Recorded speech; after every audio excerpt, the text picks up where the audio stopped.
Hey guys, tonight we slip into the humid hush of ancient Egypt, where the desert wind carries the scent of lotus blossoms, and linen sheets cling to golden brown skin under a relentless sun. You're there now, barefoot on baked clay floors, your fingers brushing smooth alabaster jars of perfumed oil. Outside, the Nile murmurs lazily, but inside the air is thick with the weight of heat, and something else. Curiosity? Desire? You're about to find out. You pull a linen tunic over your head, thin, almost transparent. No zippers, no buttons, just a swath of hand-woven fabric clinging lightly to your body. Everyone around you is wearing the same, sleek, barely there robes that catch the breeze but hide very little. It's not scandalous, it's just smart. In this climate, you either dress to breathe or you boil. But you also start to realize something. This clothing isn't just practical, it's suggestive. So before you get comfortable, take a moment to like the video and subscribe, but only if you genuinely enjoy what I do here. And let me know in the comments where you're listening from and what time it is over there. Now, dim the lights, maybe turn on a fan for that soft background hum, and let's ease into tonight's journey together. You walk through an open-air market where merchants fan themselves with woven reeds. Bodies glisten with sweat. This is not a world where intimacy hides behind closed doors. It's woven into the very fabric, literally, of daily life. Linen clings, linen reveals. It slips off with ease. You pass a man smoothing oil into his chest before slipping into a clean wrap skirt. He looks over, amused, not modest. Bodies aren't taboo here. They're a canvas for gods, a celebration of youth, symmetry, and fertility. And the climate doesn't allow much room for modesty anyway. Even elite women, as paintings show, wore little more than beaded netting or thin gauze over their curves, breasts bared, hips highlighted, faces painted with malachite green eyeshadow that glints in the sun. Historians still argue whether this stylized nudity was everyday fashion or just artistic license, but many agree on this. The Egyptian ideal was the youthful, supple form. And not just for women. Male beauty was lean, smooth, clean-shaven, with a narrow waist and strong back. You had to look good to be considered blessed by the gods, or worth someone's attention. And don't forget the wigs. Your scalp itches just thinking about the heat, but wigs were status symbols. Braided and perfumed, often made of real hair, they transformed sweaty reality into sultry elegance. Before going out at night, you'd oil your body, apply crushed red ochre to your cheeks and lips, line your eyes with kohl, and crown yourself in the fragrance of pressed flowers and spices. Looking good wasn't vanity, it was sacred. But here's a cheeky twist. While public dress was sensual, many Egyptians still held tightly to social boundaries. The same people gliding through markets half naked might sleep in separate quarters from their spouse. Privacy was rare, especially among the poor. In tiny one-room homes, you'd sleep beside your siblings, parents, and maybe a goat. If you wanted a private moment, you'd have to time it carefully, say, while everyone else was at the river washing clothes, or asleep. You make your way toward a village near Memphis, where artisans carve granite and scribes ink papyri. The smell of dust and sweet beer hangs in the air. A woman stoops over a cooking fire, her linen tunic wet with sweat and clinging to her skin. Her neighbour walks past, offering a suggestive glance, maybe too suggestive. You catch a grin. The flirting has begun. Love and attraction didn't wait for candlelight dinners. It happened over fish stalls, beneath date palms, in whispers exchanged on the rooftop under stars. You might carve a tiny message into a potsherd, something like, "My heart flutters at the sight of your stride," and then leave it outside her door. Still, don't be fooled. For all their sensuality, Egyptians weren't as open about intimacy as modern Instagram poets might make it seem. Most artwork avoids depicting actual sex, unless you're in a very specific scroll we'll get to later. Instead, the eroticism was implied. A lotus held close to the nose, symbol of pleasure. A man and woman sitting close, her hand resting on his shoulder. Yep, they're definitely more than neighbours. And speaking of implications, there's one thing you probably won't survive. the idea of lathering yourself in animal fat as a beauty ritual. Sorry, the ancient version of cocoa butter was often tallow mixed with fragrant resins, keeps the skin soft, also makes you smell a little like a roasted lamb. But hey, beauty has its price. Your walk takes you past fields of flax, the plant that becomes linen. Women harvest and soak it, beat it into softness, and then spin it into threads. This cloth touches every part of Egyptian life, from mummy wrappings to wedding dresses. Its transparency wasn't accidental. It allowed the sun to glow through, silhouetting the body in a golden halo. Imagine golden hour all day long. Mainstream historians agree. Linen's thinness wasn't just due to the heat, it was also a cultural aesthetic. The closer you looked to the gods, the more radiant and ethereal you were meant to seem. This was true even in death. Tomb paintings show men and women in eternal youth, clothed in sheer fabrics, their bodies idealized. Eternity, after all, should be sexy.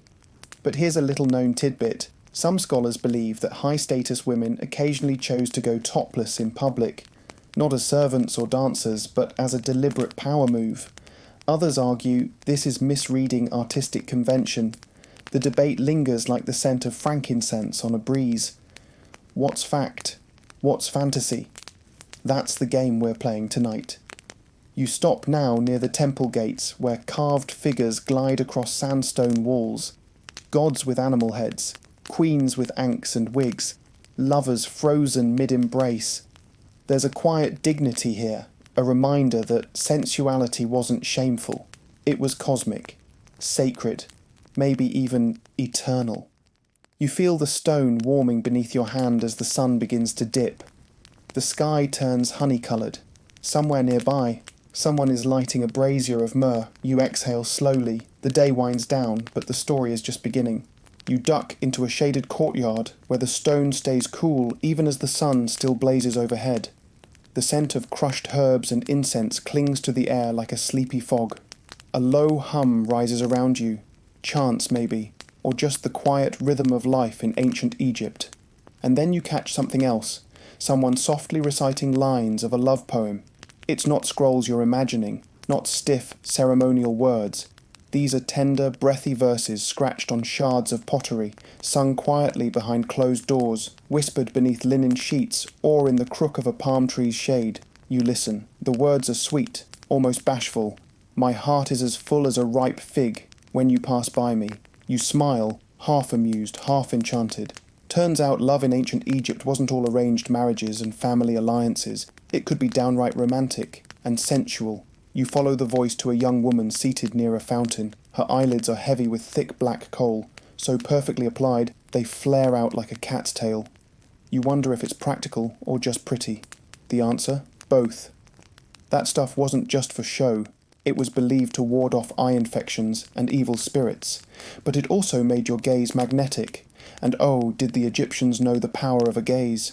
Flirting was less about skin and more about the eyes. A single lingering glance across a lotus pond could be a full declaration of desire. You reach for a mirror, not glass, but polished copper. You tilt it just right to catch the sunlight and see your reflection. Slightly warped, softened. You try a flirty eyebrow raise. It kind of works. Back then, mirrors weren't just grooming tools, they were symbolic. A reflection was tied to beauty, the soul, the divine. Goddess Hathor, mistress of love, often held one. She was like ancient Egypt's Aphrodite, sweet-smiling, sensual, sometimes terrifying. Her temple rituals were filled with music, dancing, incense, and possibly erotic poetry. Historians still argue whether certain rites included sexual acts or just symbolic gestures, but either way, Hathor knew how to throw a party. And here's your first quirky tidbit of the night. The word for love and beer in ancient Egyptian, nearly the same. So next time someone says, "You're the beer to my soul," you'll know it's an ancient compliment. Love songs were a huge deal. Papyri preserved them like treasure. In one, a woman admits she can't concentrate on chores because she's too busy thinking about him. In another, a man compares his crush to a goddess, marvelling at her hair, her perfume, the way she moves. You recognize the tone instantly. It's timeless, It's the exact same emotional chaos of modern crushes, just with fewer emojis. What's wild is how frank some of the poems are. They speak of longing, dreaming, aching. A favourite theme? Sneaking out to meet a lover under the moon, barefoot, past watchful parents. You're already picturing the TikTok edits. But remember, these aren't anonymous Tumblr poems. They were written by real people, possibly for real partners. Some might even have been performed with music, maybe on a harp, beneath stars strung over the desert sky like beads on a collar. Still, not all verses were sweet. Some love poetry reads like confessions.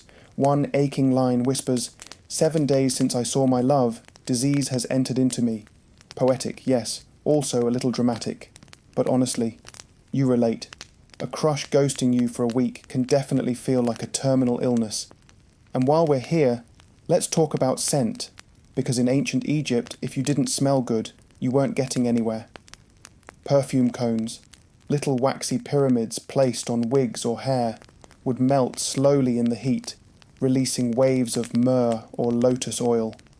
Sensory overload in the best way. The luxury of smell was serious business. Some perfumes took months to make. Aged like wine, stirred into oils and stored in alabaster bottles. Certain scents were even reserved for the elite or religious ceremonies. But for the average flirt, a dab of essential oil could elevate your game immensely. Think, ancient Egyptian Axe body spray, but classier. And here's another strange but true footnote. They even used aromatic salves in their mouths to sweeten breath. Because yes, bad breath has always been a mood killer. You notice now how layered it all is. Love wasn't just a feeling, it was a craft. It involved poetry, scent, attire, and a careful performance. Your posture mattered, your voice, how you moved your hands. A crooked smile could spark a year of longing, if delivered just right. And just like today, not all expressions of love were public. Sometimes a man would ask a local artisan to paint a flower or a falcon feather with a secret message, then send it as a token. Other times lovers would scratch their names into riverbank stones as a promise to return. Some scholars believe certain graffiti on temple walls, especially near hidden walkways, were actually love notes, not just bored worker doodles. Walkways were actually love notes, not just bored worker doodles. Of course, we can't talk about courtship without mentioning jewellery. If someone gifted you a pectoral, those wide collar-like necklaces, or an amulet of Bez, the dwarf god of protection and fertility, you knew it was serious. Like, meet my parents, serious.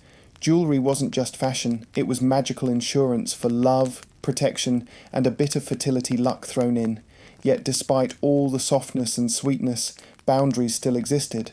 Parents were often involved. Virginity was valued in many circles, and while the poetry flirts with freedom, marriage contracts were very real, very official documents. Sometimes they even included clauses about what would happen if one partner strayed. Love was sacred, but also legally binding. You end the evening perched on a rooftop, watching the sky turn purple. A breeze finally stirs the thick air. Somewhere, a harp plucks a slow rhythm, and a voice, gentle low, recites a final line. I am your beloved, come to the fields with me. You're standing in the shadow of a temple now. Massive columns rise above you, carved with hieroglyphs that shimmer with age and heat. The stone is warm to your touch, as if still holding on to centuries of sun and secrets. You've left the city streets behind and stepped into something older, deeper, something sacred. But here's the twist. In ancient Egypt, the sacred wasn't always solemn. Sometimes it was sensual. Religion here doesn't just govern life. It shapes love, sex, fertility, and everything in between. You pass under a painted ceiling, where the goddess Nut stretches her arched body across the sky, and your mind drifts to how the Egyptians saw the act of creation, not just as metaphor, but as literal acts of divine intimacy. Take Atum, for instance, the creator god who brought the universe into being. How? Well, brace yourself. He, used his own body in a very solo performance to spark the world into motion. Let's just say his creative energy didn't need outside help. The gods themselves weren't shy about bodily functions, and their stories reflected that. You probably wouldn't survive their mythology lessons without raising a few eyebrows. Even more intriguing? Some temples were built around rituals that, scholars believe, celebrated fertility not just through symbolic offerings, but through actual reenactments. Historians still argue whether these acts involved literal sex or purely spiritual role-play, but the whispers remain. The line between divine and human desire was never very thick. You enter the temple of Hathor. Yes, her again. She was everywhere love could bloom, goddess of music, joy, fertility, and sweet perfume. You spot dancers moving in slow spirals near a ceremonial altar, their hands twirling like wind through papyrus reeds. They wear beaded dresses that shimmer like water. Music echoes in the air, soft drums, lyres, tambourines, and the scent of frankincense is thick. You don't speak the language, but the vibe is unmistakable. Celebration, sensuality, sacred ecstasy. Worship of Hathor wasn't passive. Her followers often sang, danced, and possibly even drank beer until the divine entered them. This wasn't just partying, it was communion. Getting tipsy in Hathor's honour might help you slip into a state of divine connection. Scholars call it ritual intoxication. You might call it the earliest form of wine and grind. Nearby, women wear cow horn headdresses with sun discs, symbolising Hathor's dual role as nurturer and lover.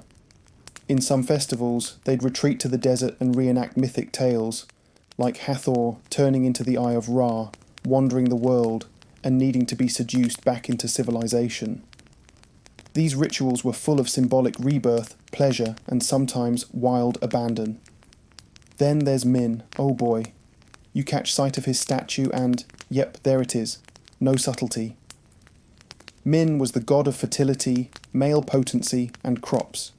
His erect form stood tall, literally, in many temples. Offerings were made to him during planting seasons to ensure a good harvest, and maybe other growth as well.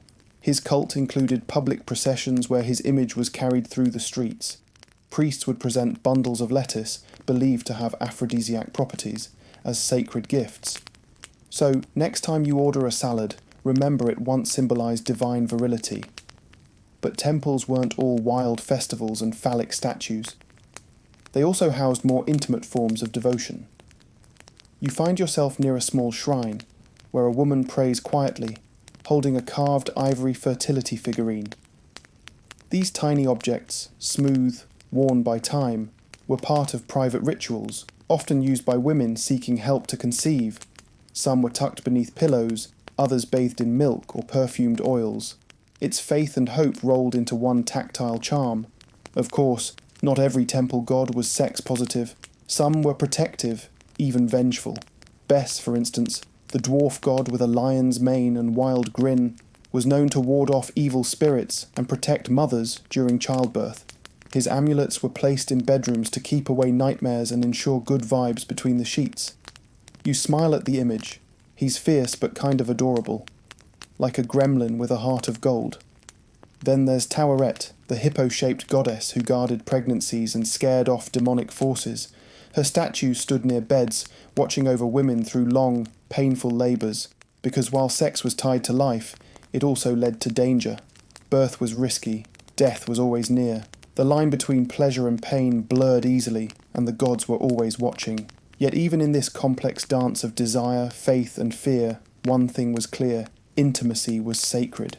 It wasn't hidden. It wasn't shameful. It was a gift from the gods, something that connected you not just to your partner, but to the rhythms of nature, the flow of the Nile, the cycles of the moon. And here's your oddball tidbit. In certain healing temples, patients were encouraged to sleep overnight and await a divine dream. If a person was infertile, for example, they might lie beside a statue of a fertility god, hoping to receive healing through their dreams. Imagine a world where your prescription was nap beside this statue and hope for sexy visions. Back outside, the sun begins to lower again. The temple walls glow with reddish gold. You pause beside a mural showing Isis and Osiris, Egypt's power couple. In myth, she gathers his dismembered body parts, don't ask, and miraculously conceives their son, Horus. It's a love story laced with grief, magic, and resilience. Even in death, desire survives. As the shadows stretch longer, you feel something shift in the air. This isn't just history, it's heartbeat. The rituals may be gone, the statues crumbled, but the yearning, still here. The need to be seen, touched, adored, whether by a human, a god, or a poem whispered in the dark. You step back into the sun, and the temple closes behind you like a sigh. The divine has done its work, for now. You're walking through a quiet residential district now, not the kind with pyramids and painted temples, but streets lined with sun-baked mud brick homes, each one looking nearly identical until you peek inside. Tonight, you're slipping through the threshold of a very specific kind of home, one where he lives, with several hers. Polygamy wasn't the norm for most Egyptians. The average peasant married one partner for life, out of love, necessity, or convenience.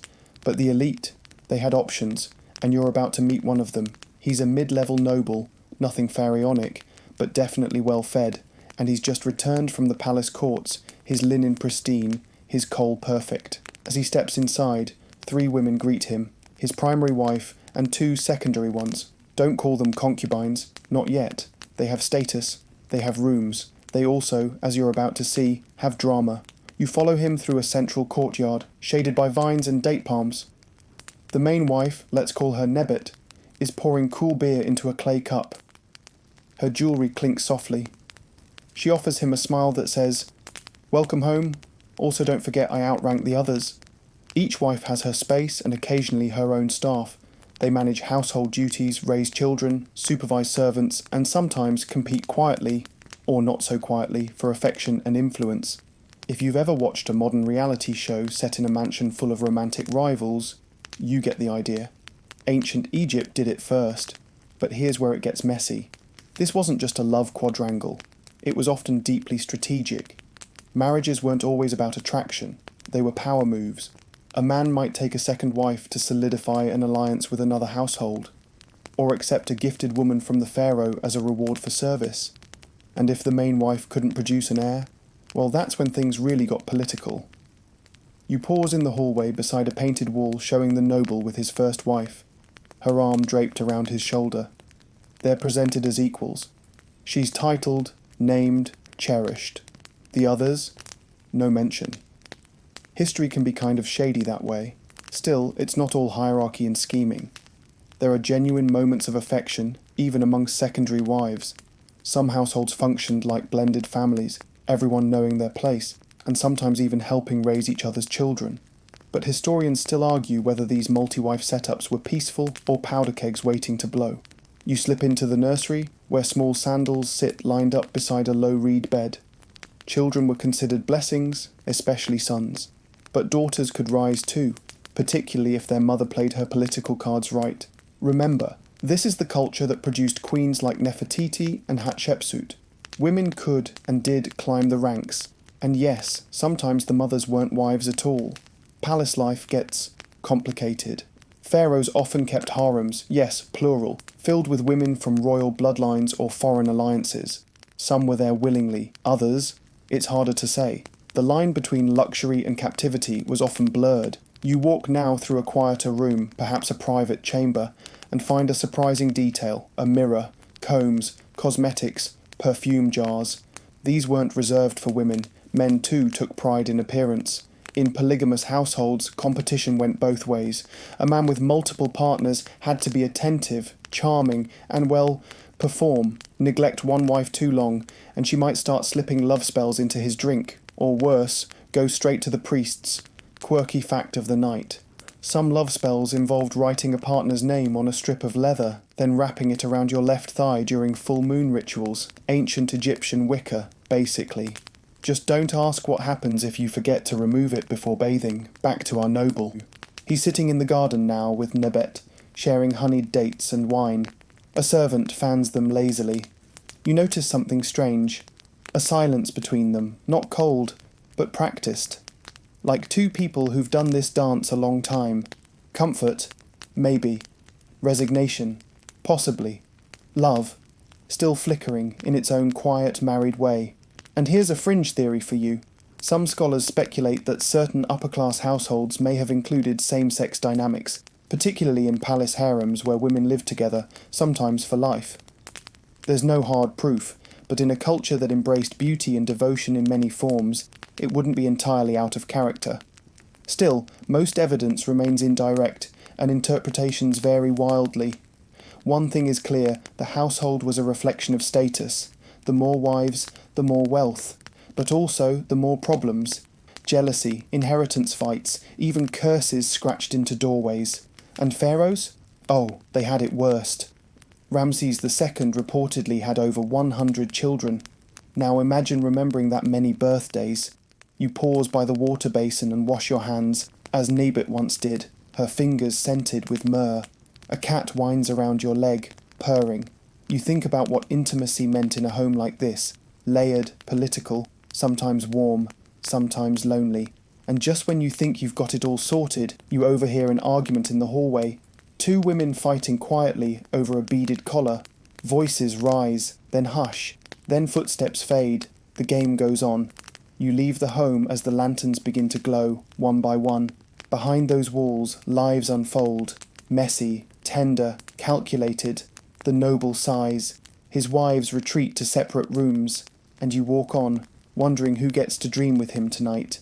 You step away from the noble's courtyard and into a street that smells faintly of salt, herbs, and something else. Sharp, musky, earthy. You follow your nose to a small apothecary tucked between two larger homes. Clay jars crowd the shelves, their contents sealed with beeswax and labelled in scratched ink. A woman stands behind the counter, hands stained from grinding herbs. She gives you a sly look, then picks up a jar and says, "For preventing children," or so they say. Tonight, you're diving into one of ancient Egypt's more creative challenges, birth control, or more accurately, the wild, weird, and sometimes wince-inducing ways Egyptians tried to dodge unexpected pregnancies. Let's start with the heavy hitter, crocodile dung. Yep, you heard that right. Softened, shaped into a kind of paste and inserted into the body like a plug, often mixed with honey or natron, a natural salt. The theory? It created an acidic or physical barrier to stop conception. The reality? Historians still argue whether it worked or just gave people very uncomfortable infections. Either way, it probably didn't smell like roses. You cringe a little at the thought and keep browsing. Honey pops up again and again in ancient medical texts, used for everything from healing wounds to acting as a contraceptive base. Mixed with acacia gum, which actually contains lactic acid, a natural spermicide, it was packed into linen and placed internally like a tampon. Honestly, it's one of the few ancient methods that modern science doesn't immediately laugh out of the room, and they were serious about this stuff. The Ebers Papyrus, a medical scroll over 3,000 years old, reads like an ancient Planned Parenthood guide filled with instructions for preventing pregnancy. Some involved oil, dates, and colocynth, a bitter desert fruit. Others, a bit more magical. One involved reciting incantations while swallowing dried mouse parts. Ancient Egypt, where science and superstition went on very awkward dates. You glance at a small amulet hanging from the apothecary's ceiling, shaped like a frog. Fertility symbol, obviously. But also protection. Because sex was never just pleasure. It was danger, risk, transformation. And if you weren't ready for a baby, you had to get creative. Now let's flip the scroll. What if you wanted to conceive? Oh, they had rituals for that too. Spells, fertility dolls, sacred oils. You'd leave offerings to Hathor or Taweret, bathe in blessed water, and maybe place an onion in a very specific bodily location overnight.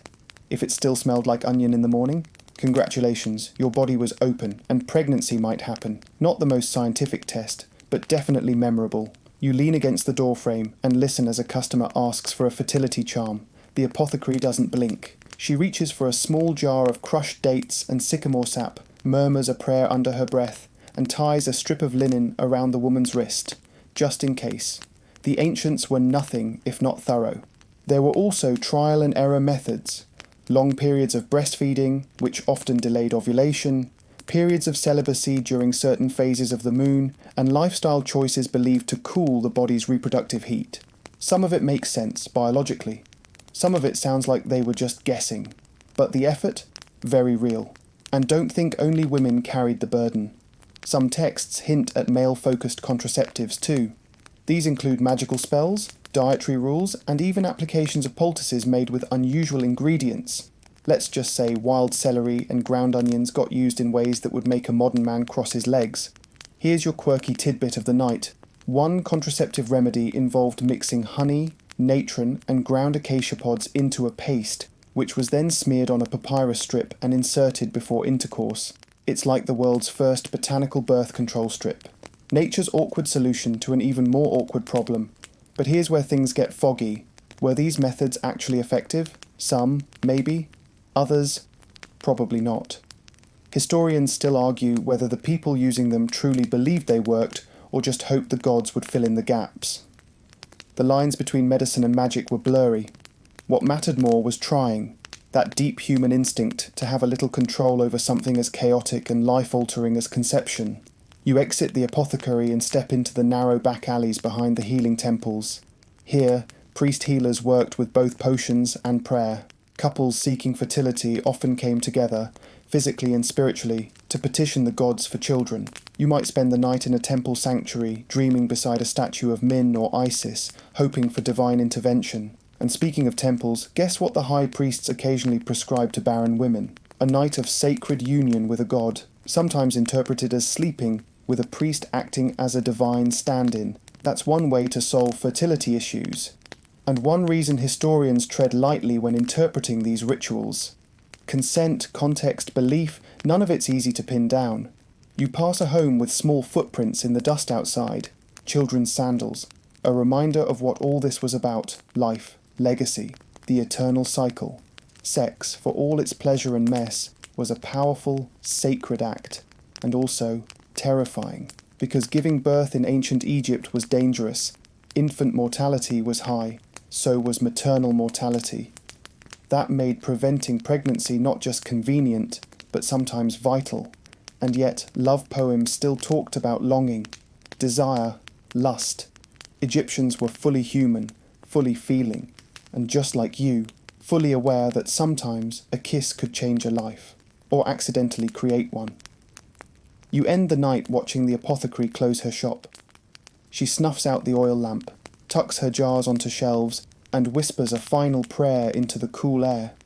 Maybe for protection, maybe for luck, maybe just habit. As you walk away, the scent of honey and herbs clings to your clothes, a soft reminder that thousands of years ago, someone was trying very hard not to become a parent, just like now. You wander now along the edge of the Nile, just as the moon lifts herself above the water's surface.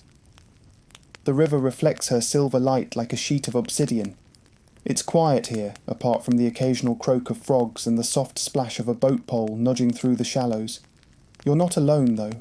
A pair of young lovers sits nearby, barely speaking, their shoulders touching, their heads tilted close. It's tender, private, and also slightly rebellious.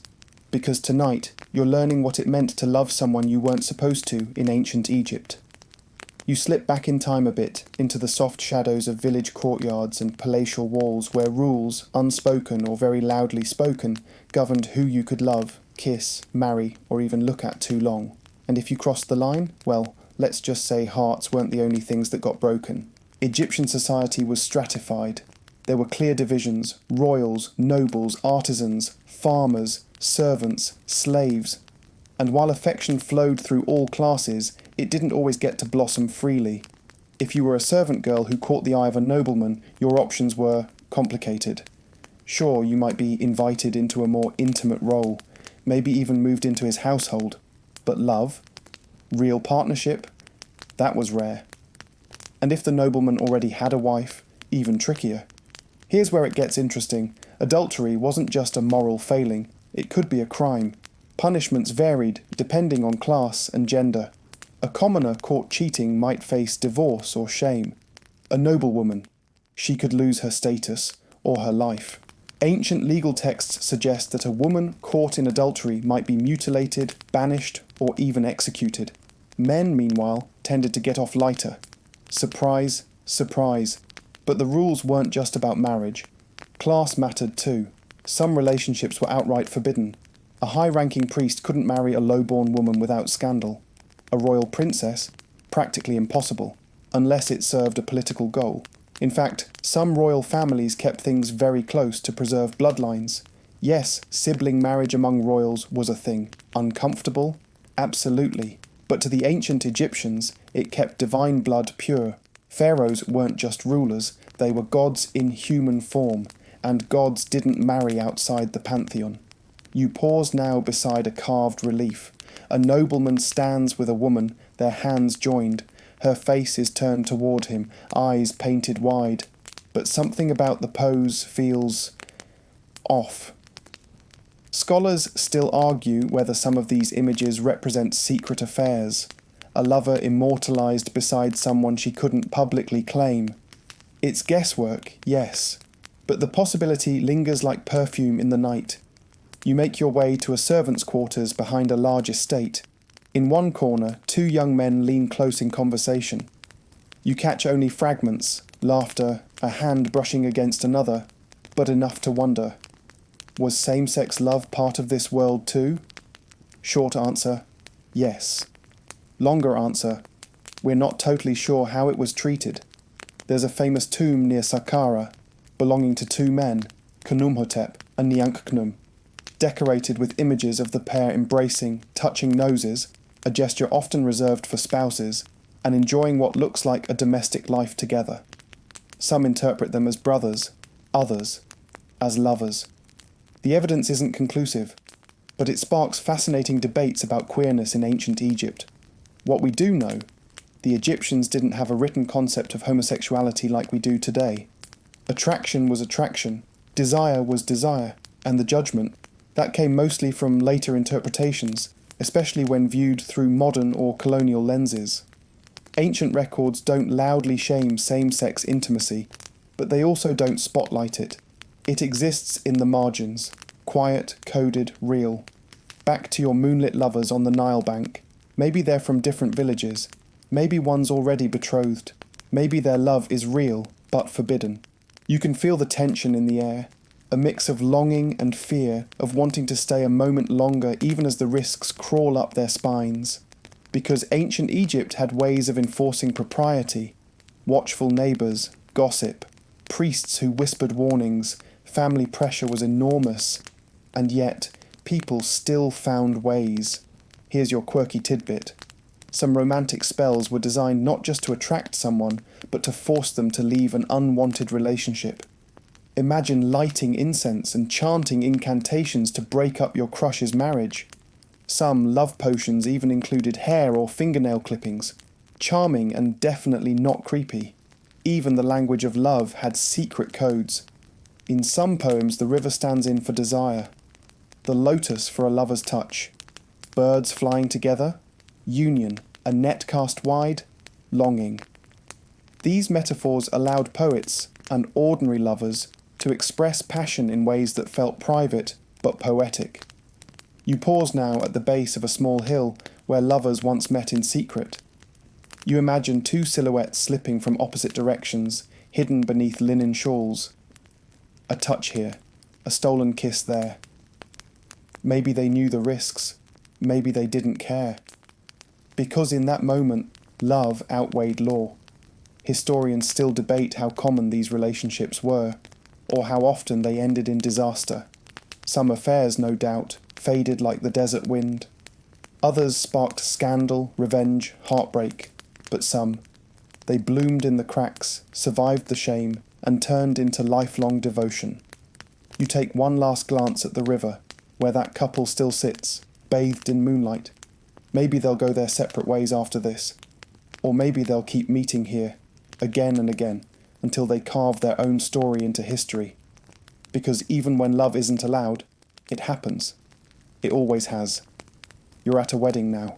Not a modern white dress, awkward toast, chicken or fish kind of event, but one draped in linen, steeped in incense, and pulsing with quiet formality.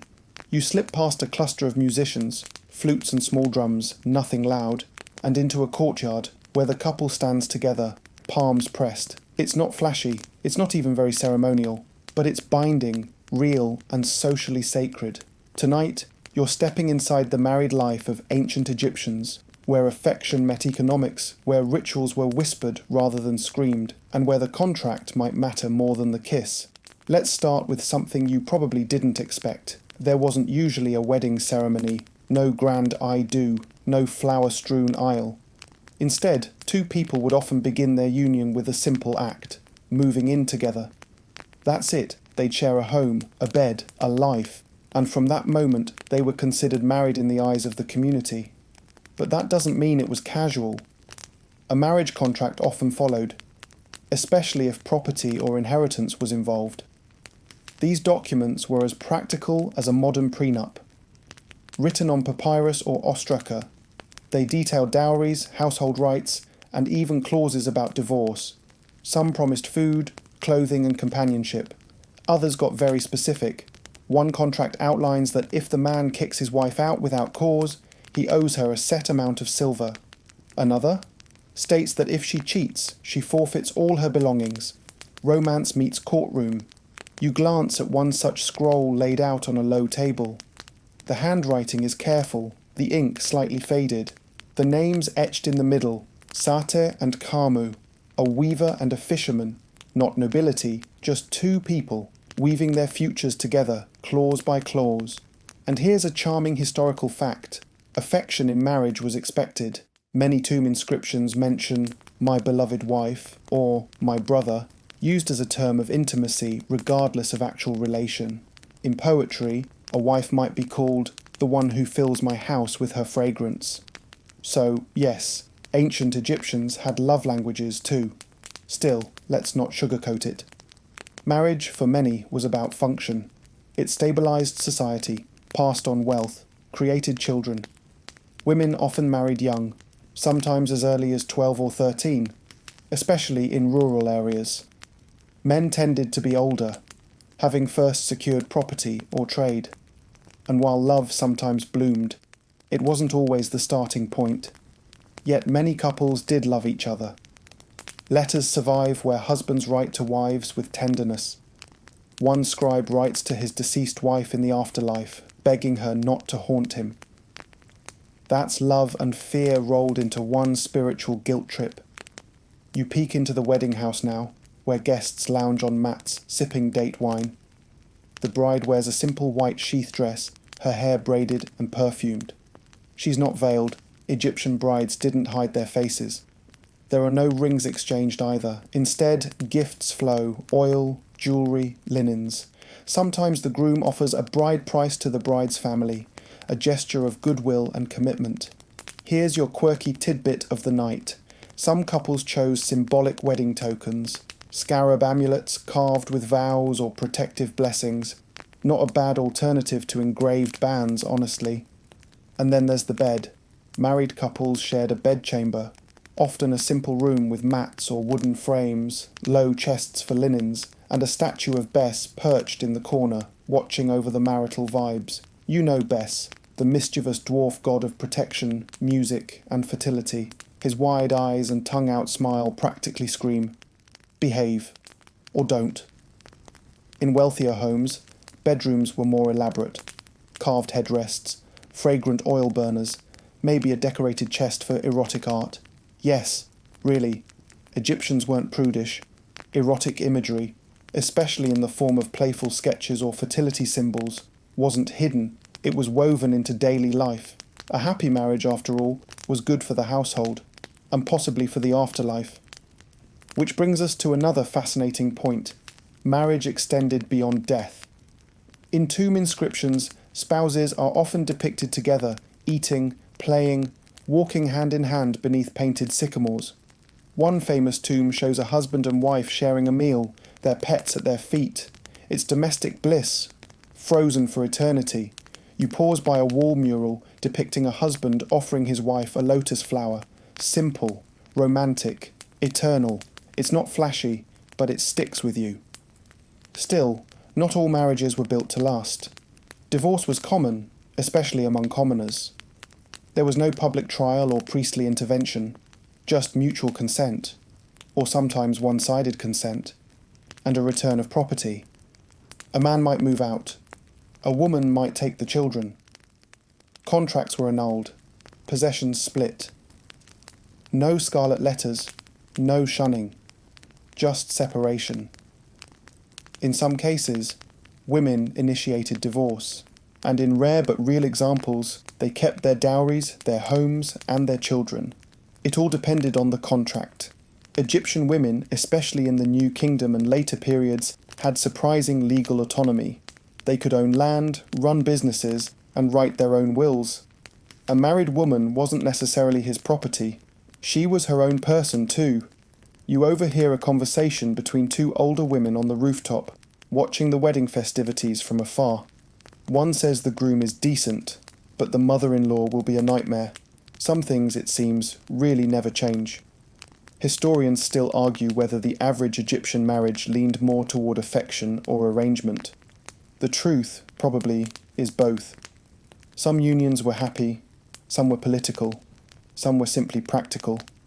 But all of them, like today, were shaped by the pressures of class, family, and luck. As the wedding guests drift home, you watch the bride and groom walk slowly toward their new house, hands brushing. A cat winds around their feet. The scent of lotus oil trails behind them. They cross the threshold. The door shuts. And just like that, their married life begins. No fanfare, no vows shouted across crowds. Just two people choosing to share a roof, a bed, a future, under the quiet eyes of gods and neighbours alike. You're back in the heart of a bustling village now, and the sun is riding low in the sky, casting long shadows across the dust-packed streets. You pause near a wide stone bench where a group of women sit weaving baskets, their laughter bubbling into the air like a drumbeat of gossip. One leans closer to another and whispers something that sends the rest into quiet shrieks and playful slaps. You've landed in ancient Egypt's very own neighbourhood grapevine, because tonight it's all about flirting, courtship, and the surprisingly spicy ways Egyptians made their moves. Let's get this out of the way early. The ancient Egyptians loved love, not just in marriage or in myths, but in poetry, letters, body language, and yes, even pick-up lines that would make a modern dating app user blush. You walk past a mural painted inside a schoolroom, and the images are unmistakable. Young men and women passing lotus blossoms, reclining by the river, glancing at each other under coal-lined lids. This is no stern culture of repression. This is open affection, playfulness, lust, with a wink. Your first stop, the Nile banks. This was the go-to spot for flirtation. Young people, especially unmarried ones, gathered here under the guise of washing clothes, filling jars, or collecting papyrus. But really, it was ancient Egypt's version of swiping right. A young woman might drop her water jar accidentally. A man nearby might rush over to help. Conversation flows. A flower is offered. A future begins. And it wasn't just about looking pretty. Egyptians cared about smell. A lot. Perfumes and scented oils were major turn-ons. The right fragrance could make someone irresistible. That's why oil cones, those mysterious blobs you sometimes see in paintings atop people's heads, were more than just decorative. They were slow-melting perfume cones made of fat and essential oils, designed to release scent throughout the evening. Ancient ASMR in waxy form. Here's a fun mainstream fact. Many love poems from the New Kingdom survive in beautifully preserved papyri. These poems are lush, sensual, and loaded with imagery. One describes the speaker as like a gazelle trapped by your glance. Another mentions trembling hands, lips brushing like reeds. They're open, honest, and surprisingly modern in their yearning. You sit now beside a young scribe who's composing one such poem. He dips his reed pen into ink and scribbles. I pass by her house 1,000 times a day. My feet betray me, but I pretend it is coincidence. You smile. We've all been there, haven't we? But courtship wasn't always romantic poetry. Sometimes it was teasing, play-fighting, flirtatious insults whispered over shared fruit. The line between flirtation and full-blown seduction could be as thin as a linen tunic. You pause at a corner market stall where two young men lean casually against an olive cart. One of them laughs as a pretty girl passes by, then quietly rearranges his tunic and checks his reflection in a polished metal mirror. Flirting in Egypt could be as much about body language as words. A dropped shoulder, a direct gaze, a slow pass of a lotus blossom across the lips. Want a quirky tidbit? Archaeologists once found a love spell tucked inside a clay pot, meant to bind the heart of a desired person. It involved chanting the beloved's name 3 times while walking backward and stepping over a flame. Not ideal first date behaviour, but points for effort. And remember how the Nile was the go-to courting ground? Boats were part of it too. Imagine cruising on a small skiff, reclining under embroidered canopies, while sipping date wine and tossing flower petals into the water. Sounds romantic, right? Now imagine doing that with your crush's parents also in the boat, because in many cases, early meetings were chaperoned, especially for daughters of higher status families. Still, you could steal glances, brush hands, whisper things just out of earshot. You know, the classics. Of course, not all advances were welcome. Ancient Egyptian culture had a complex and evolving relationship with consent. While many texts and poems suggest mutual affection and even female desire, other records, especially legal ones, deal with violations and coercion. One legal document recounts a man being tried for forcing love upon a temple worker. So yes, they did have concepts of wrongdoing, even if the language was different. Historians still argue how consistently those standards were applied, or who got protected, depending on class or gender. You walk past a wall carving now, this one showing 2 lovers locked in a tender embrace, heads pressed together, lotus flowers blooming between them. No names, no titles, just feeling. It makes you pause. Not every love story here was about power or politics. Some were just about connection. One playful poem, written from the perspective of a woman, reads, "If only I could be the laundry girl, so I might wash his robes and smell his scent all day." Subtle? Not really. Effective? Very possibly. Egyptian women weren't shy about expressing affection. In fact, love poetry from female voices survives in surprisingly equal measure. Whether it's the longing for a kiss or the pain of waiting by the gate, their words echo across time like someone whispering in your ear. As the night deepens, a soft chorus of flutes echoes from a nearby garden party. You creep close enough to peek through a vine-covered wall. Candles flicker. Guests lounge on cushions, sipping from small ceramic cups. Laughter drifts into the air like perfume. In the corner, a young woman plucks a harp, singing a soft tune. You recognize the lyrics. It's a love poem you saw earlier, etched on a fragment of limestone.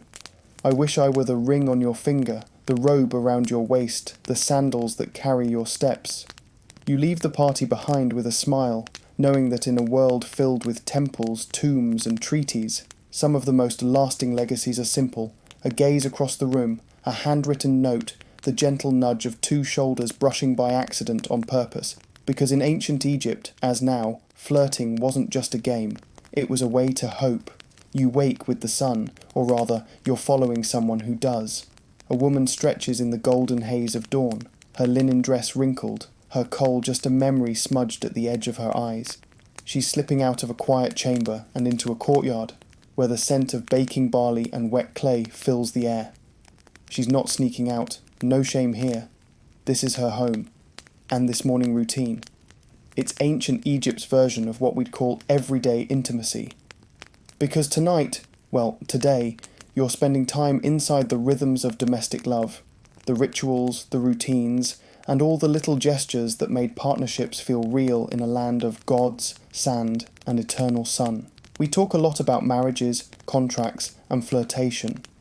But what happened after the wedding, once the music faded and the gifts were unwrapped? You'll find that most Egyptian relationships lived not in the scrolls, but in the soft repetition of shared mornings, quiet chores, and stolen glances across a table stacked with figs. You trail this couple now, let's call them Panifer and Tia, as they move through their day. Panifer, a stonecutter, is sharpening tools for work. Tia checks the bread rising by the hearth. Their conversation is unremarkable. Something about neighbours borrowing too much grain, a chicken that escaped again, and how much cooler it was by the river yesterday. But in that ordinariness is comfort, connection. Mainstream fact time. We know from letters and tomb inscriptions that affection often thrived in the ordinary. Many husbands called their wives the lady of the house with pride. Some wrote directly to deceased spouses, addressing them as "my love" or "my beautiful one," even long after death. These weren't just status alliances, they were real, grounded bonds. And yet, you also see a tug-of-war over space and responsibilities. Tia handles food, linen, firewood, and the children. Pannifer earns the coin, fixes the roof, and handles public dealings. That balance could work, or tip, depending on personality, class, and life's curveballs. Sometimes, wives helped run businesses, sell goods at the market, or manage rental properties. There are even records of women owning slaves, managing temples, and inheriting land. And if her husband died, she might take over entirely. In one corner of the house, you find a child's toy made of carved wood and string. The kids are already off helping neighbours or at an informal lesson with the local scribe. Childcare was communal. Older siblings, neighbours, even servants played a role. Still, parenting fell primarily to mothers, and it was a lot. Quirky tidbit of the day: some ancient Egyptian parents used amulets shaped like ears to whisper requests to the gods, especially when kids were sick or just particularly unruly. Imagine praying to a divine ear because your toddler won't stop crying. Ancient problems, modern energy. You glance at the family shrine set into the wall, a painted image of Taweret, the hippo-shaped goddess of childbirth and protection, looms beside a small dish of dried fruit. Every morning, Tia lights incense here. Not out of fear, but routine. It's part of how she shields her home, her children, her husband. And Pannifer? He nods to the shrine each time he passes. Just in case. After breakfast, they split paths. He heads toward the quarry with other men. She walks to the neighbours with a bundle of linen for trade. They'll meet again after midday. There's no fanfare in their parting, just a light brush of fingers. But that gesture? It's telling. You take a detour through the city's more affluent quarter. Here, in a merchant's house, another couple is waking. They don't fetch their own water or bake their own bread. Servants glide through, silent and practiced. But upstairs, you still hear it. Murmured affection. Jokes. Complaints about noisy birds. Different class. Same connection. Historians still argue whether affection in domestic life was the exception or the norm. Some tombs show couples posed rigidly, without touching. Others display them eating together, arms linked, smiles real enough to feel warm. The art isn't consistent because real life wasn't, and even in elite homes there were small rebellions. One high-status woman, her name preserved only on a linen tag, had a custom pillow embroidered with "He snores like an ox." The stitching was elegant. The sentiment? Very real. As afternoon heat settles in, you follow Tia to the rooftop, where she works under a canopy of date palms. She hums an old tune. It might be the same one her mother sang. Pannifer returns, dusty and sunburned. He sets down his tools, and without being asked, begins mashing herbs for the evening stew. Teamwork. They eat together on mats in the courtyard. It's not glamorous, just lentils, onions, bread. But Tia leans against him afterward. He nudges her shoulder with his. And that's intimacy, Egyptian style. It's not about grand gestures. It's about knowing which side of the mat she likes, which jar she keeps the honey in, when to leave her alone and when to pull her close. As dusk deepens, they tend to the oil lamps. One by one, little flames blink into life. You watch Pannifer add a second pillow to the bed mat without a word. Tia sets a tiny Bez amulet by the headrest. There's a comfort in this choreography. You can tell they've danced it many times. Outside, the street is quiet. Inside, their home is warm, flickering, fragrant with cedarwood and wine. A child coughs once, then quiets. A cat pads silently across the roof. Pannifer and Tia lie side by side. He reaches for her hand beneath the linen. It's not a poem. It's not history carved in stone. But it's real. Domestic love. The kind that survives everything, including time. You're walking now through a dimly lit temple courtyard, the air thick with incense and the faint murmur of chanting priests. It's not just any temple, it's one dedicated to Hathor, goddess of love, beauty, and yes, the joy of sex. You can almost hear her laughter echo in the columns, a teasing promise that the ancient Egyptians took pleasure seriously. Tonight, you're stepping into the sacred spaces where desire and spirituality collided, where sex wasn't just physical, it was divine. You might be surprised to learn that in ancient Egypt, sex wasn't some dirty secret locked away behind bedroom doors. It was woven into religious beliefs, art, and rituals. Sex was life-giving, powerful, and a way to commune with the gods. For example, Hathor's temples were centres for fertility rites and love magic. Women and men came seeking blessings, not just for childbirth, but for attraction, passion, and successful relationships. Here's a mainstream fact. One of the most famous pieces of Egyptian love literature is the Song of Songs. Well, not exactly Egyptian, but Egyptian-influenced poetry celebrating desire in lush poetic language. Egyptians had their own versions of love songs and erotic poetry praising the human body and the divine spark within intimacy. But the temple rituals went beyond poetry. Priests and priestesses performed rites believed to ensure fertility for the land, the people, and the pharaoh himself. These rituals sometimes involved symbolic sexual acts, offerings, and sacred dances designed to mirror the divine union of gods like Osiris and Isis. The pharaoh's role wasn't just political, it was spiritual. His union with the queen was sometimes seen as reenacting divine creation. You notice a small statue of Bez tucked in a niche. This mischievous dwarf god wasn't just a household protector, he was associated with music, dance, childbirth, and yes, sexual pleasure. His image was often used to ward off evil spirits that might harm fertility or joy. No wonder he sports that cheeky grin. A quirky tidbit, archaeologists discovered what might be the oldest known love spell on a piece of pottery from the Middle Kingdom. It instructs the reader to carry a mixture of myrrh and cinnamon to awaken desire in the heart of a specific person. Not so different from modern perfume marketing, come to think of it. Historians still argue how much temple rituals involved actual sexual acts versus symbolic gestures. Some scholars suggest that sacred prostitution existed, temple women offering themselves as a form of worship or blessing. Others argue this is a misunderstanding of cultural practices, mistaking hospitality or ritual dancing for sex work. The temple wasn't just about rituals for adults either. Festivals dedicated to Hathor and other fertility gods involved the whole community. There were music, dance, and public celebrations of life and love. You imagine crowds cheering as dancers dressed as animals, cows, lions, move gracefully, embodying divine power and sensuality.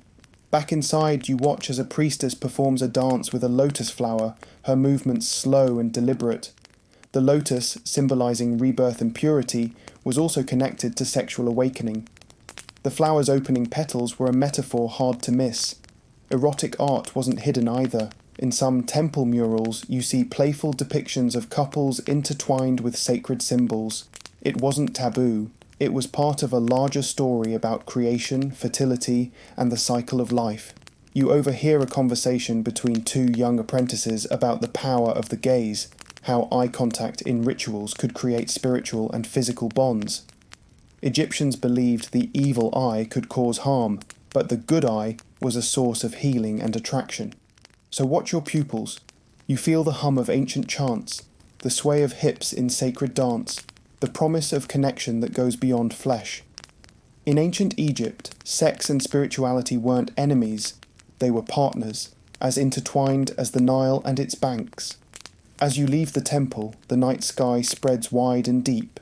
You realize that for the Egyptians, love was a kind of magic, one to be respected, celebrated, and sometimes even worshipped.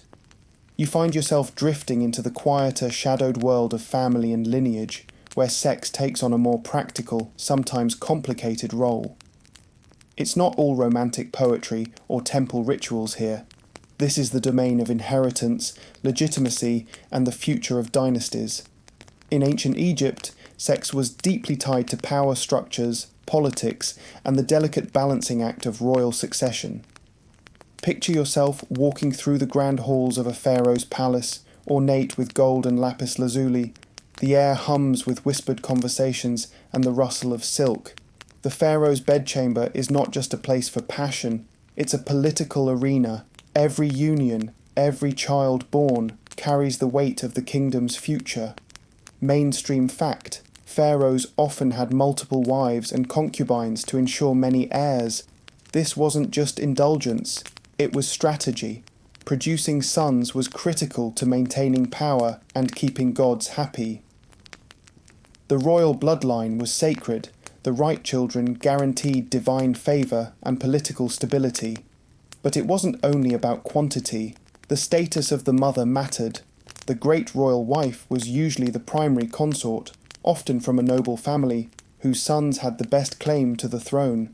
Other women, concubines or secondary wives, could produce heirs too, but their children's status was often contested. Remember how Cleopatra famously manoeuvred her sons' claims in later Egyptian history? Royal sex was a game of chess, played with linens and dynasties. A quirky tidbit for you: it's believed some pharaohs used magical spells or potions to enhance fertility and ensure the birth of male heirs. These concoctions could include everything from crocodile dung, yes, really, to crushed beetles. Not exactly your average pharmacy aisle. Historians still argue how much choice royal women had in these unions. Were they political pawns or powerful players?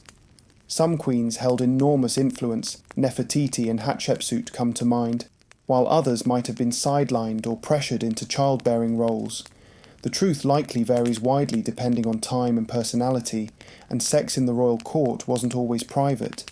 Certain ceremonies involved public displays of the pharaoh's potency as a symbol of fertility and power.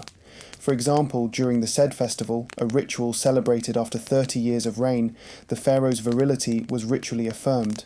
It was less about actual sex, more about symbolic acts proving he remained strong and capable.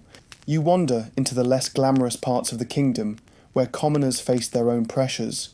Marriage contracts often detailed responsibilities around producing children and maintaining family honour.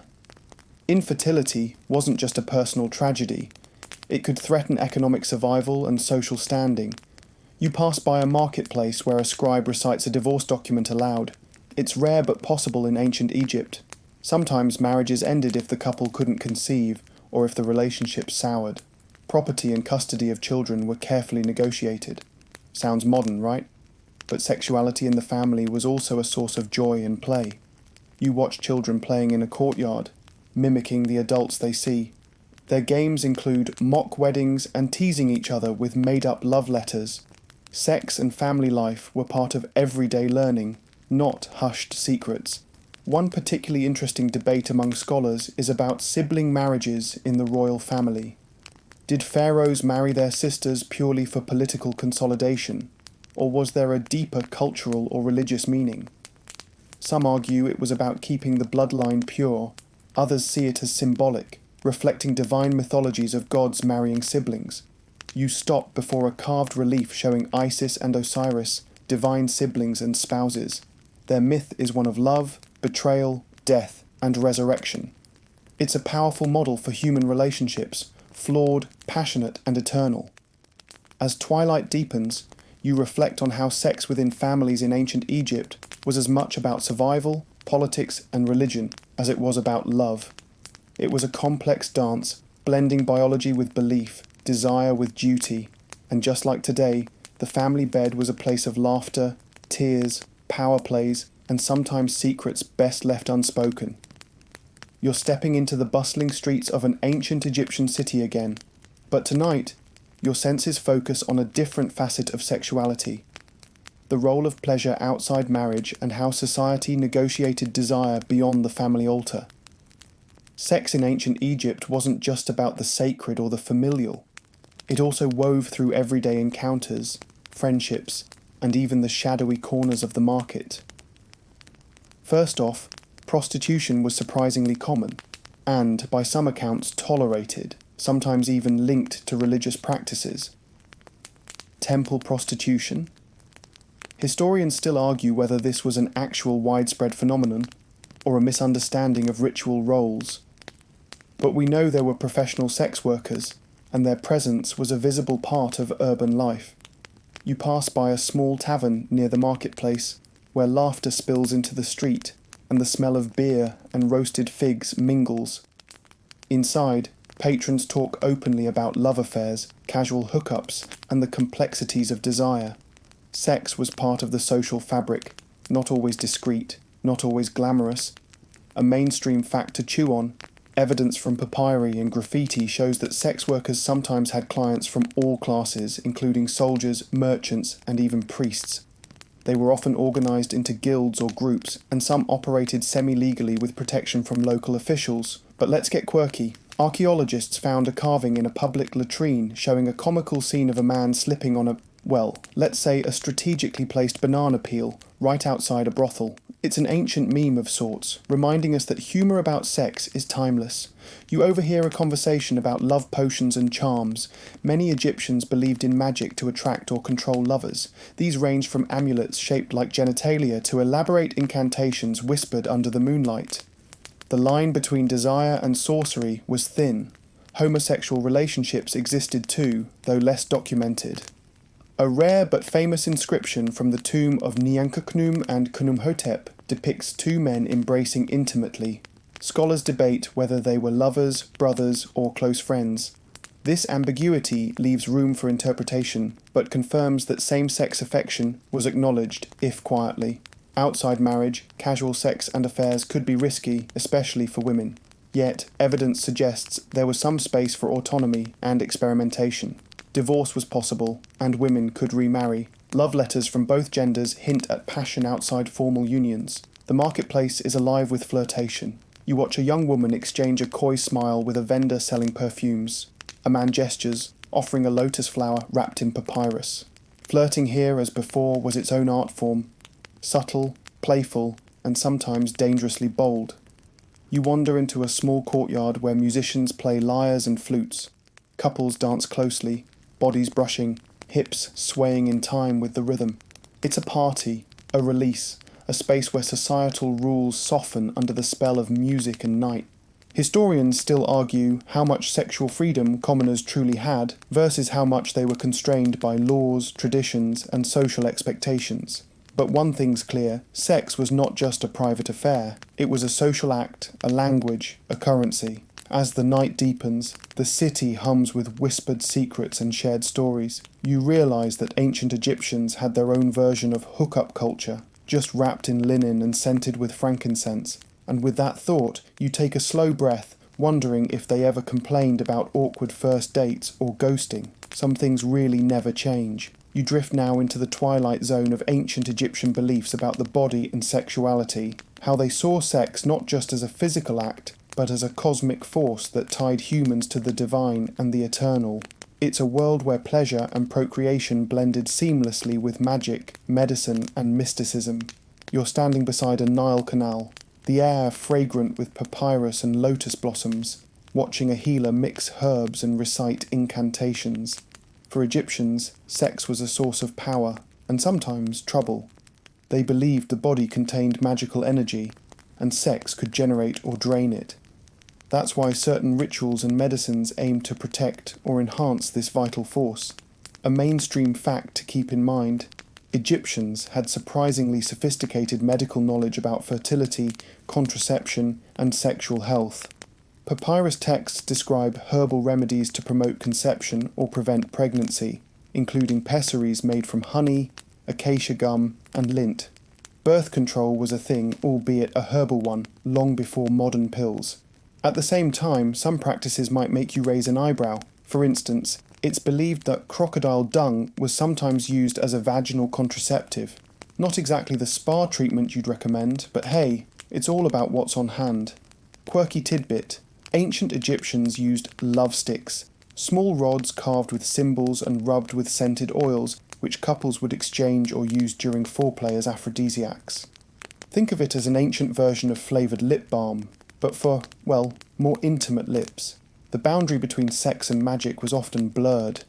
Amulets shaped like genitals were worn for protection against evil spirits or to boost fertility.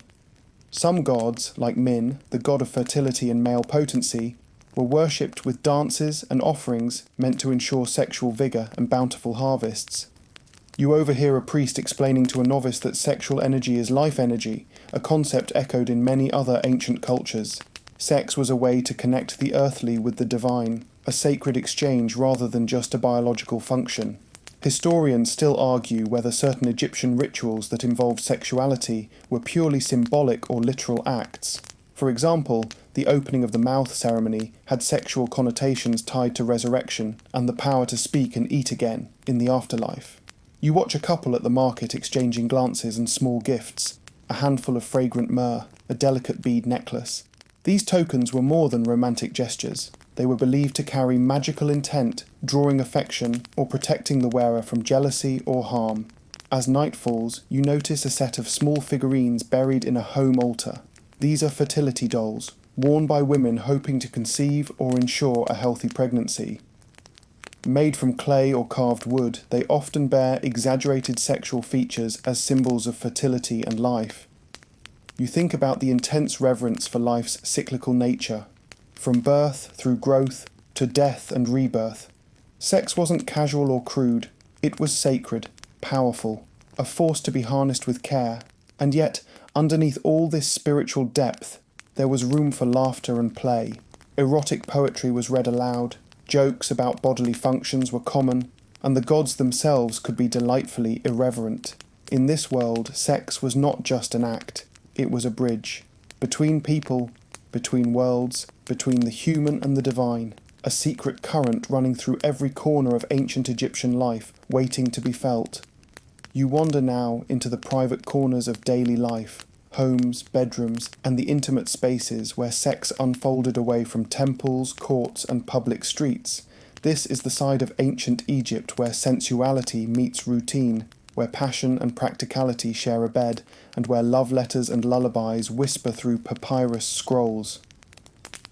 Imagine yourself stepping inside a modest home in Thebes.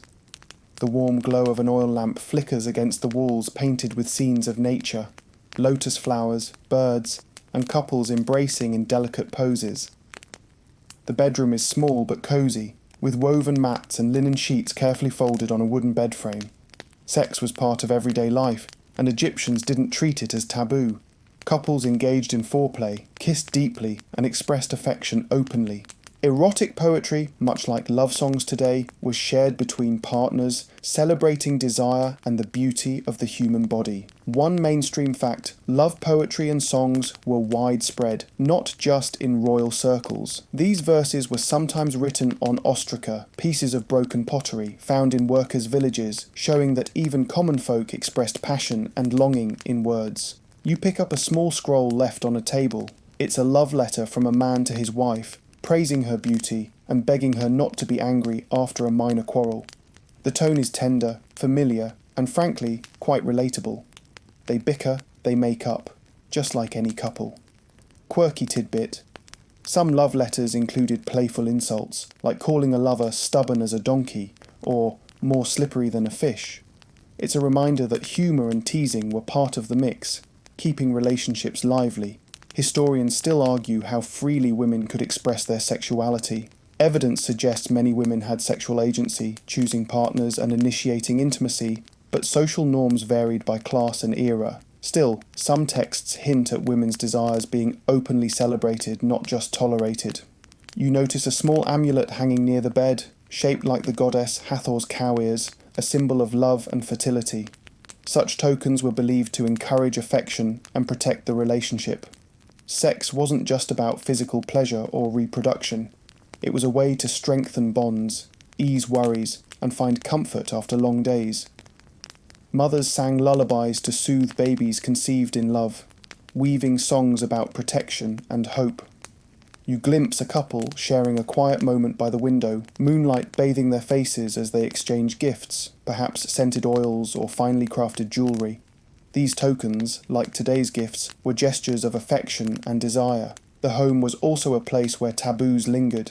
Incest, for example, was forbidden for most people, but practiced in royal families, as you remember from earlier sections. Yet even in common households, jealousy and infidelity could cause tension. You hear a whispered argument about a neighbour's suspected affair, revealing that gossip and suspicion weren't just modern inventions. Sexual relationships could be as complicated then as now. As you settle onto a woven mat, you feel the pulse of ordinary intimacy, the stolen kisses, the secret smiles, the whispered promises. In ancient Egypt, sex in the home was a living, breathing part of daily existence, wrapped in love, duty, and sometimes a little mischief. The scent of incense mingles with the soft rustle of linen, and you realise that while the rituals and politics might change, the heart of human connection remains constant. You drift now toward the twilight of ancient Egypt's story, the later periods when influences from Greece, Rome, and beyond blended with traditional Egyptian culture. Sex, as always, adapts, evolves, and surprises you in this era where old gods mingle with new ideas and customs shift with each passing dynasty. The bustling city of Alexandria rises in the distance, a melting pot of cultures, languages, and philosophies. Here, sexual attitudes are both conservative and progressive, a fascinating contrast to the rigid structures of earlier Egyptian society. You hear whispers of new ideas about love, gender, and desire, mingling with the enduring reverence for fertility and life. Mainstream fact. By the Ptolemaic period, Greek customs introduced new norms about marriage, sexuality, and personal relationships, influencing Egyptian elites and commoners alike. Polygamy declined among some classes, and romantic love became a more prominent theme in literature and art. But the quirky side of history persists. Alexandria was famous for its brothels, some reportedly lavish enough to rival temples. Prostitution was still present, often regulated, and sex workers played complex roles in society. One myth claims that the philosopher Hypatia had a scandalous relationship with one, but historians still argue whether this is fact or fiction. You wander past a marketplace selling exotic perfumes and love potions, blending Egyptian, Greek, and Roman ingredients. Aphrodisiacs are all the rage. Think frankincense meets Greek honey liqueur. People traded and experimented with these mixtures, hoping to spark desire or keep passion alive. You see murals depicting couples lounging on couches, holding wine cups and sharing tender kisses. Erotic art flourishes in private homes and public baths, celebrating the joy of physical connection as much as spiritual union. Gender roles also shift. There's evidence that women in later Egypt gained more social freedom, sometimes owning property, managing businesses, and influencing family decisions. This opens space for more open expressions of sexuality, though still within certain social boundaries. A scholarly debate you overhear centres on how Egyptian sexuality transformed under foreign rule. Did Greek ideas liberalise or constrain Egyptian practices? Some scholars argue that fusion created a more tolerant environment. Others say it introduced harsher moral codes, especially under Roman influence. You glimpse an aristocratic dinner party where philosophers and poets recite verses about love's bittersweet nature, echoing themes from earlier Egyptian literature, but with new flair. Sex is seen as both a source of joy and potential sorrow, an eternal human dilemma. You remember the countless gods and goddesses who once ruled this land, Hathor, Bez, Min, whose powers still resonate beneath the layers of history. Their lessons about love, fertility, and pleasure echo softly in this new world, reminding you that while times change, the human heart remains constant. As you step back from Alexandria's glowing streets, the ancient Nile flows quietly, carrying stories of passion, power, and connection through the ages. The legacy of sex in ancient Egypt is a rich tapestry woven with reverence and realism, magic and mundanity, laughter and longing. You realise that the ancient Egyptians knew something timeless, that sex is a force that shapes not just bodies but societies, gods, and dreams. And now, as the stars begin to twinkle overhead, you feel ready to rest, carrying these stories softly into your own night. The soft whisper of the Nile's flow fades into your thoughts as you settle deeper into calm. You can almost feel the warmth of linen sheets and the gentle hum of ancient chants blending with the night air. Remember, these stories aren't just relics of the past. They're echoes of the human experience, reminding you that desire, love, and connection are as old as time itself. So, as your eyelids grow heavy, let your mind drift peacefully through the quiet fields of papyrus, the fragrant gardens of Memphis, and the sacred halls of temples long gone. Allow the mysteries of ancient Egypt's intimate past to lull you into a gentle sleep, wrapped in the timeless dance of life and love. Good night, and may your dreams be soft and sweet.